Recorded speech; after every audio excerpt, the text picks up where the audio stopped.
Mesmo que falte amor, acompanho o Vasco aonde ele for. Nasci pra te seguir.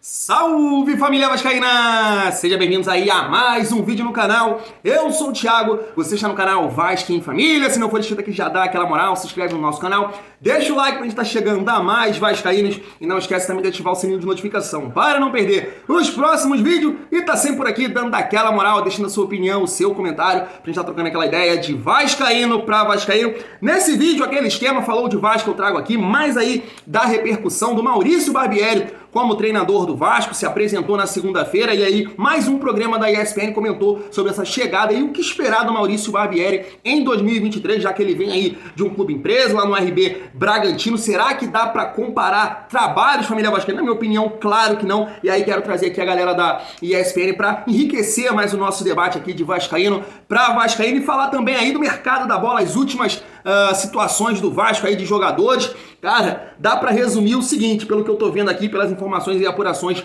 dos jornalistas, que ter dinheiro aí, né? O Vasco tá com dinheiro agora, com a 777, olhando pro mercado de uma forma diferente, mas família vascaína tá difícil. Tem até presidente aí de clube argentino rindo aí da proposta do Vasco. A gente vai comentar sobre isso aqui, mas antes falar da minha parceira aqui, né? A 1xBet, que tá fechado aqui com o Vasco em Família, uma casa de aposta com muita credibilidade no mercado, patrocina Barça, PSG, Liverpool e tá fechado com o Vasco em Família e dando aquela moral pros inscritos aqui do canal, que é o seguinte, ó. No primeiro depósito, 50, 100, 200, 150, 300, até R$1.200, eles vão dobrar em bônus para você aí, usando aqui o cupom Vasco em Família. Vai estar o link aqui no primeiro comentário fixado. Você depositando lá o dinheiro, fazendo uma aposta, olha o jogão hoje, Croácia e Argentina. Dá pra ganhar aquele gelinho aí do final de ano, dá pra garantir. Começando hoje, família vascaína. Se você começar lá na 1xBet, vai estar dando uma grande moral aqui também pro Thiagão do Vasco em Família. Tamo junto?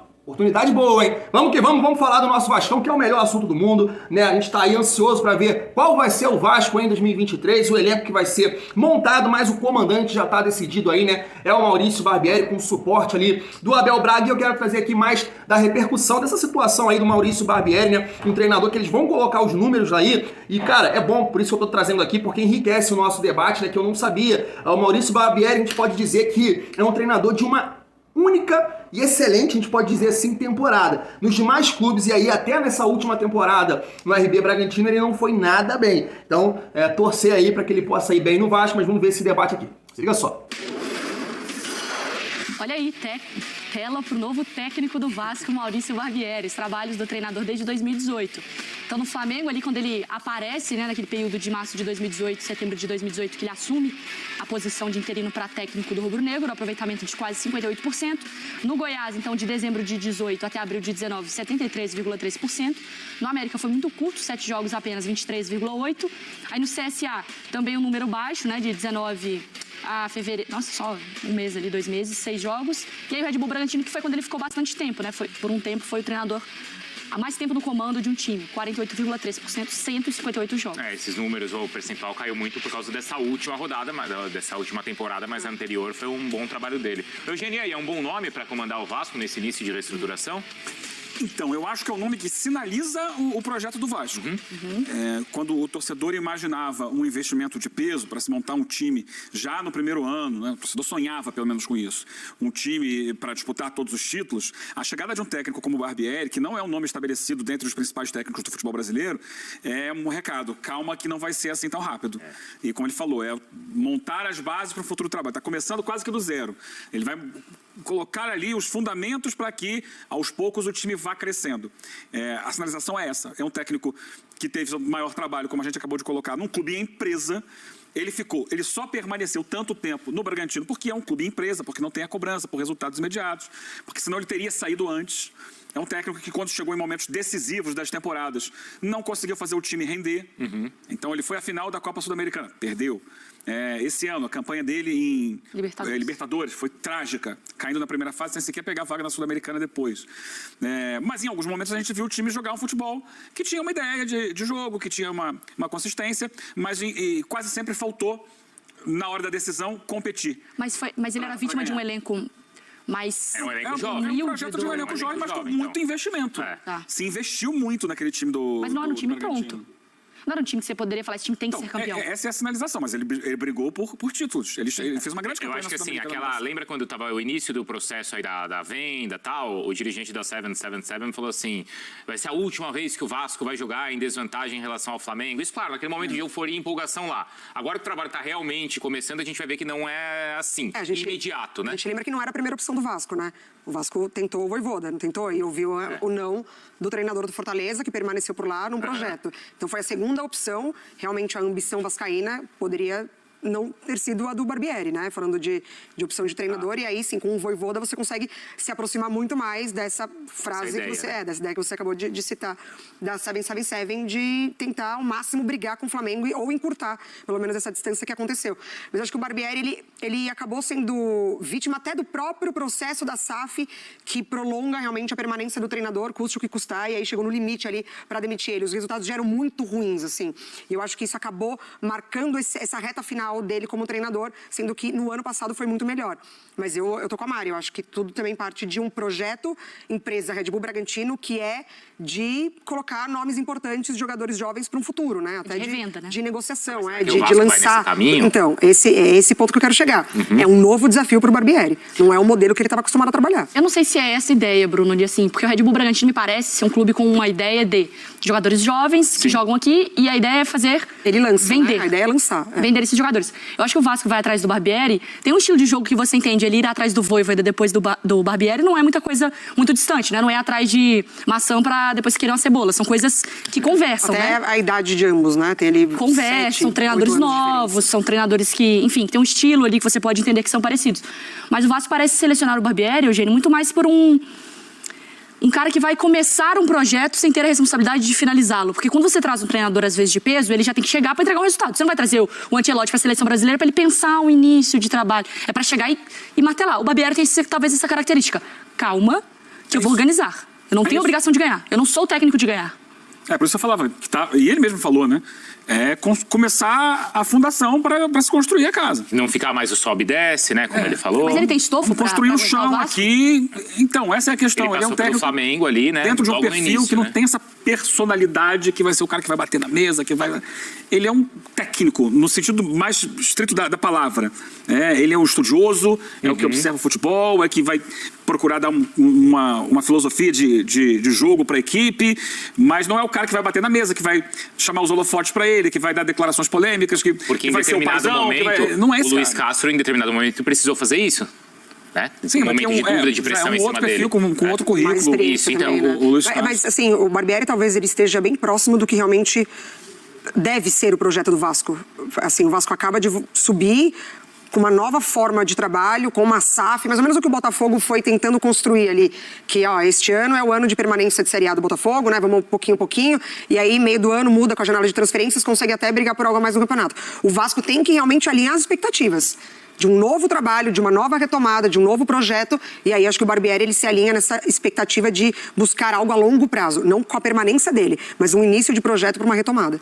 E eu acho que o nome do Barbieri, ele vai testar também a força dessa SAF. Não gorando o trabalho do cara, tá? Mas no sentido de assim, a gente sabe como é a torcida, é diferente você estar no Red Bull Bragantino para uma torcida do Vasco.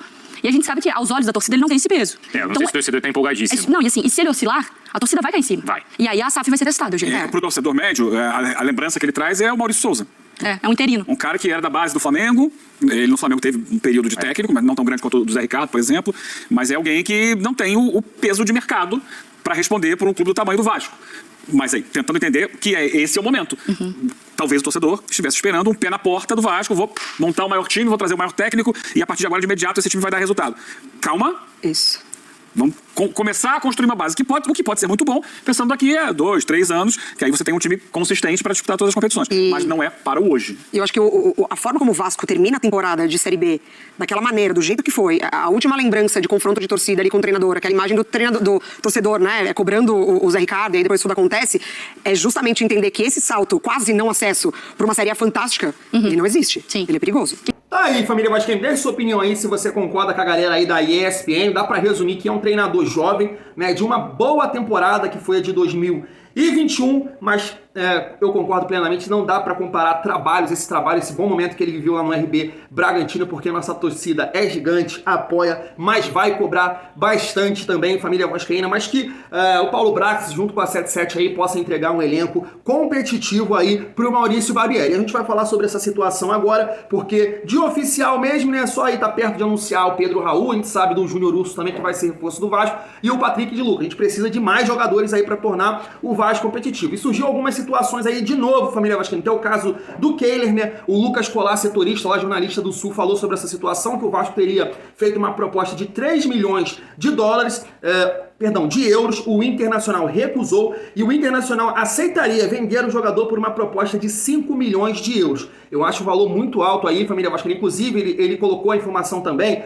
que o Internacional, tendo essa possibilidade de perder o Kehler, estava olhando para o Léo Jardim, né, que é um goleiro revelado na base do Grêmio, procurou, sondou o jogador em caso de perder o Kehler, né? E aí a gente viu a informação do Jorge Nicola, que o Lille, né, o time da França, pediu 2 milhões e meio, de euros, né? Então um valor bem abaixo aí do Kehler, não sei se vale a pena não, família vascaína. E aí, algumas situações desse caso aqui, né, o Vasco está aí com recurso para contratar jogadores, mas está difícil, né?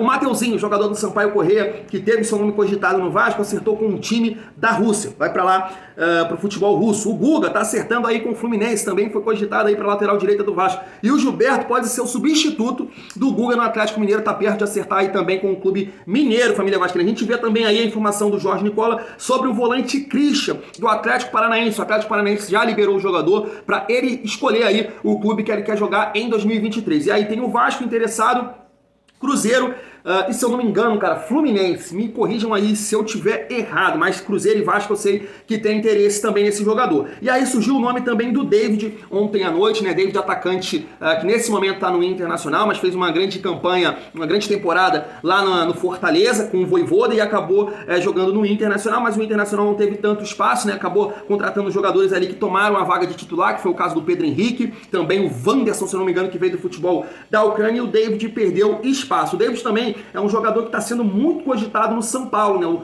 Rogério Ceni trabalhou com ele lá no Fortaleza e quer esse jogador para 2023, mas é mais um nome aí que surge como possibilidade para o Vasco reforçar o seu ataque. E aí, para finalizar essa situação, família vascaína, que foi engraçada aqui, é o atacante colombiano que foi informado aí que o Vasco teria interesse, né, nos últimos dias, né, que é do Talleres da Argentina, e o Vasco teria oferecido uma proposta de 2 milhões de dólares, que dá aí cerca de 10 milhões e 400 mil reais, família vascaína. E aí o presidente do Talleres riu dessa proposta e falou: por esse valor vão levar só o braço do Diego Valores, né?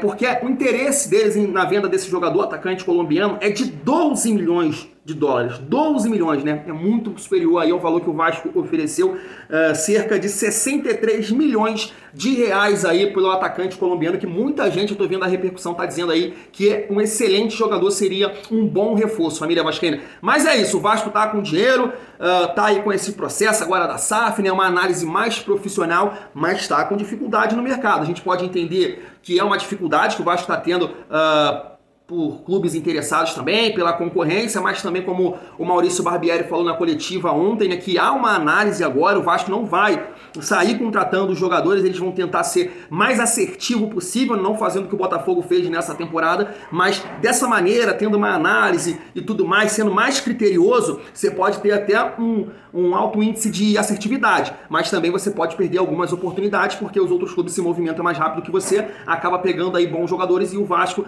não acertando com alguns, família vascaína. Isso aí é a balança que eles vão ter que fazer. Fato é que a gente quer ver um time competitivo em 2023 para que o Maurício Barbieri possa fazer um grande trabalho, família vascaína. Vou ficando por aqui, tamo junto e é muito bom ser Vasco.